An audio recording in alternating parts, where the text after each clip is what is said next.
প্রিয় শিক্ষার্থীরা, তোমাদের নতুন আরেকটি ক্লাসে স্বাগতম। আজকে আমরা সপ্তম শ্রেণীর ষষ্ঠ অধ্যায় সাহিত্য পড়ি লিখতে শিখি। এই অধ্যায়ের যে অধ্যায়ভিত্তিক অ্যাসাইনমেন্ট অর্থাৎ কবিতা, প্রথম পরিচ্ছেদে কবিতা আছে মাঝি, লিখেছেন রবীন্দ্রনাথ ঠাকুর। এই কবিতার যে অ্যাসাইনমেন্ট, যে অধ্যায়ভিত্তিক অ্যাসাইনমেন্ট, সেগুলো আজকে আমরা করার চেষ্টা করব। কবিতাটি আপনারা পড়বেন, পড়ার পর আর নিজে করার চেষ্টা করবেন, না হয় এটি দেখবেন। এখানে যে 120 এবং 121 পৃষ্ঠার যে অধ্যায়ভিত্তিক আপনার অ্যাসাইনমেন্ট অর্থাৎ মাঝি কবিতাটি পড়ে কি বুঝতে পারলে তা লিখো। আজকে আমরা এটা করার চেষ্টা করছি বন্ধুরা। এখানে মাঝি কবিতাটি পড়ে কি বুঝতে পারলাম? উত্তরে, মাঝি কবিতায় চার দেওয়ালে বন্দি কোনো এক কিশোর মনের অদম্য ইচ্ছার কথা প্রকাশিত হয়েছে। কিশোরটি তার চারপাশের পরিবেশে মুক্তির আনন্দে বেসে যেতে চায়, জীবনকে আনন্দময় করার জন্য বেছে নিতে চায় মাঝির জীবন। বাড়ির কাছে যেন নদী আছে, তার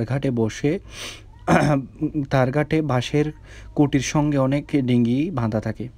মাঝির ওইসব নৌকা সাহায্যে নদী ওপারে যায়। নদীর ওপারের দৃশ্য খুবই সুন্দর। সেখানে কিষানেরা নাঙল কাঁধে করে নদী পার হন, জেলেরা নদীতে জাল টেনে মাছ ধরেন, গরু মহিষকে সাঁতারে নদী পার করে রাখাল।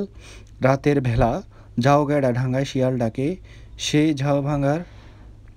ঝাউডাঙ্গার ভেতরে যে জলাভূমি আছে সেখানে চকাচকি পাখির আসর বসে। প্রকৃতির নির্ভেজাল আনন্দ উপভোগের জন্য কবি কিয়াগড়ের মাঝি হতে চান। তিনি সারাবেলা এপার ওপার নৌকার পারাপার করবেন। তার নৌকা পারাপারের দৃশ্য দেখে অবাক হবে পাড়ার ছেলেমেয়েরা। মাঝিগিরি করে কবি দুপুরবেলা ঘরে ফিরে মায়ের কাছে খাবার চাইবেন। সন্ধ্যাবেলাও কবি ঠিকঠাক মতো ঘরে ফিরবেন। কবি সব সময় মায়ের আশেপাশেই থাকতে চান, বাবার মতো কখনো বিদেশে পড়ে থাকতে চান না। তাই মা যদি রাজি থাকেন তাহলে বড় হয়ে কবি কিয়াগড়ের মাঝি হতে চান। আশা করি বুঝতে পেরেছেন। যারা আমার চ্যানেলটি সাবস্ক্রাইব করেন অবশ্যই সাবস্ক্রাইব করে পাশে থাকবেন।